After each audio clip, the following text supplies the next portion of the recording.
Olá pessoal, aqui é a professora Tuane, da Unidade de Operações Unitárias 2, e na aula de hoje nós falaremos sobre a operação unitária de extração.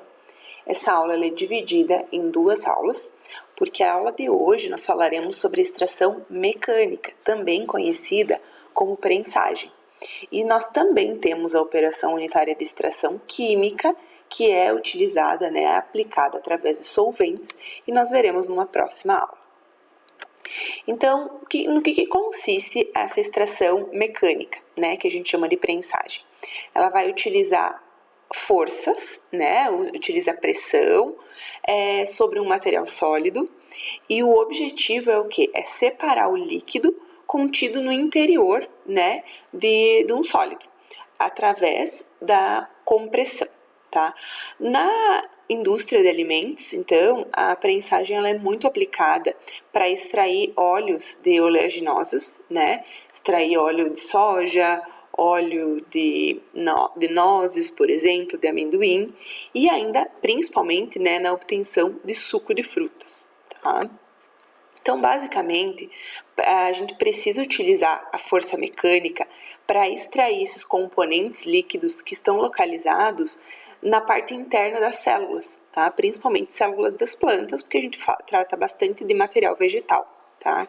E aí, para a gente romper essas células, romper a parede celular, nós precisamos de força, força mecânica, para que a gente possa extrair, então, esses compostos de interesse. A extração, ela pode acontecer de duas formas.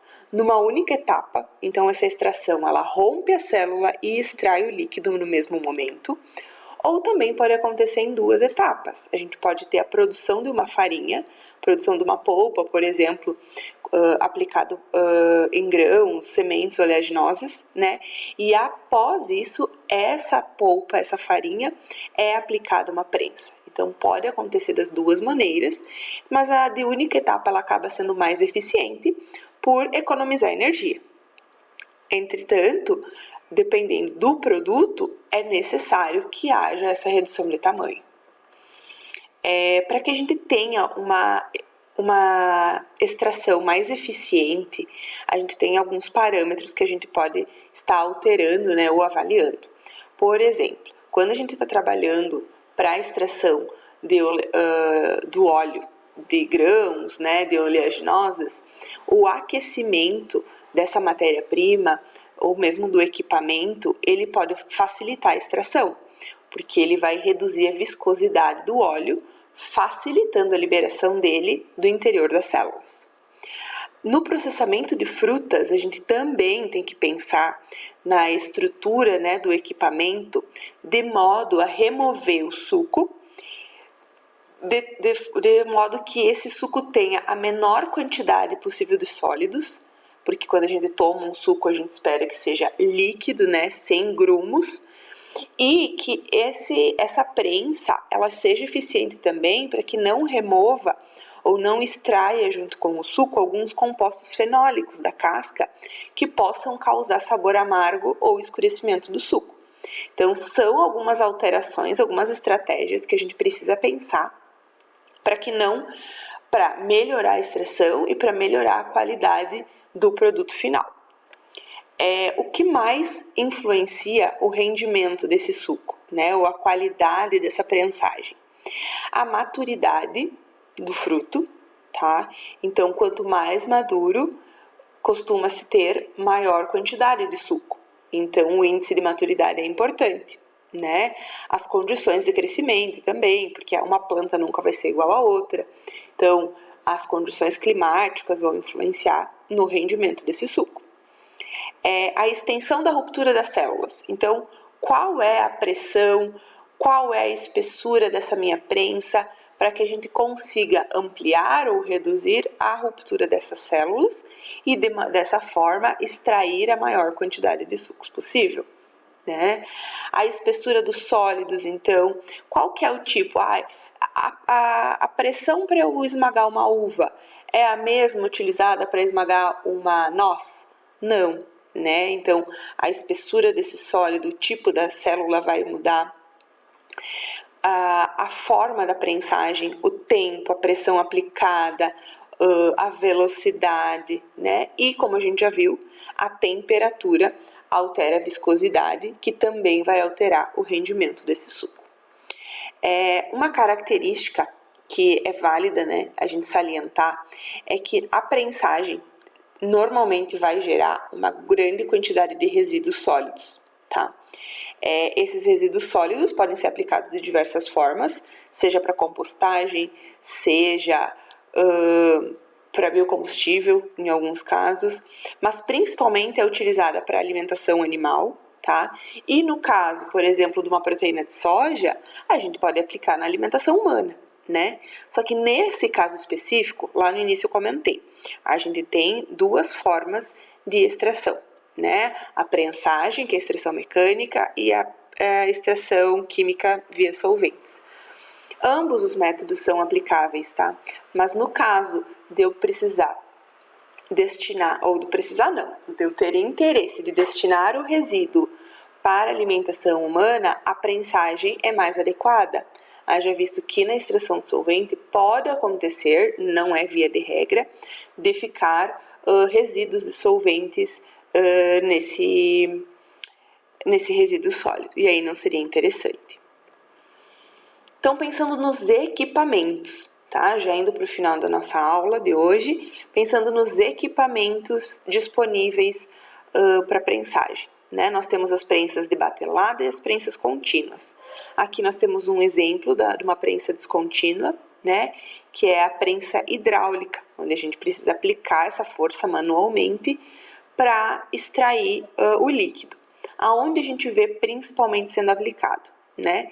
Na elaboração de queijos, nesse caso, né, na remoção do soro, ou ainda para o dessoramento da coalhada, mas também para o processamento de alguns sucos de frutas, tá? Então, nesse caso, a gente tem as prensas tanques e as prensas gaiola, que são bem aplicadas. A prensa tanque aqui, a gente tem um exemplo que é principalmente aplicado para suco de fruta, aonde eu tenho o quê? Eu tenho a aplicação, né, da minha matéria-prima aqui pela esquerda. Então, é como se fosse o suco com bagaço, né, ou a polpa desse fruto. Ele vai estar passando aqui por essas membranas. E aí, a gente aqui temos um pistão. E esse pistão, ele vai pressionar o suco, de modo a preencher todo o espaço. O suco, no caso, o suco com polpa, né? E aí, o que for de suco líquido vai entrar aqui nessas canaletas e vai ser disposto aqui, ó, para sair do equipamento então filtrado, né? Extraído todo o suco da polpa da fruta. A gente remove a pressão então aqui, puxa o pistão para a direita e depois a gente consegue então remover a polpa, né? A parte residual aqui sólida do suco. E o suco líquido aqui sai por essa extremidade, tá? Nas prensas contínuas, elas acabam sendo mais eficientes, tá? Por quê?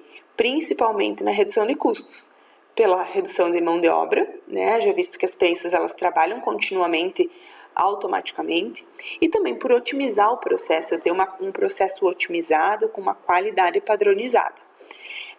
São 3 os tipos, tá? A gente tem a prensa esteira, que é utilizada para processamento de frutas, o extrator de rosca, que é usado tanto para processar suco quanto na extração de óleos, então de oleaginosas, e ainda a prensa rotatória, que é utilizada para o processamento de cana-de-açúcar. Aqui, então, um exemplo do extrator de rosca ou parafuso, tá? Então, a gente vai ter aqui, é bem tradicional, bem comum esse equipamento. Aqui vai a matéria-prima sólida, pode ser a fruta ou pode ser pedaços, né, pode ser as nozes, por exemplo, amendoim, castanhas em geral. E aí aqui nesse interior a gente tem esse parafuso, tá? Esse parafuso ele vai girar por acionamento aqui dessa manivela, ele vai girando e aí vai exercendo uma pressão, né, sobre o material. Essa pressão vai fazer com que a gente esteja extraindo a parte líquida do interior do alimento. Nesse exemplo aqui, o óleo a ser extraído vai sair por essa parte, né, frontal. Nesse exemplo aqui de um projeto, esse extrator ele pode ser furado aqui, ó, perfurado, e o líquido vai sair aqui na parte de baixo, tá? E depois a gente tira a parte sólida aqui pela frente.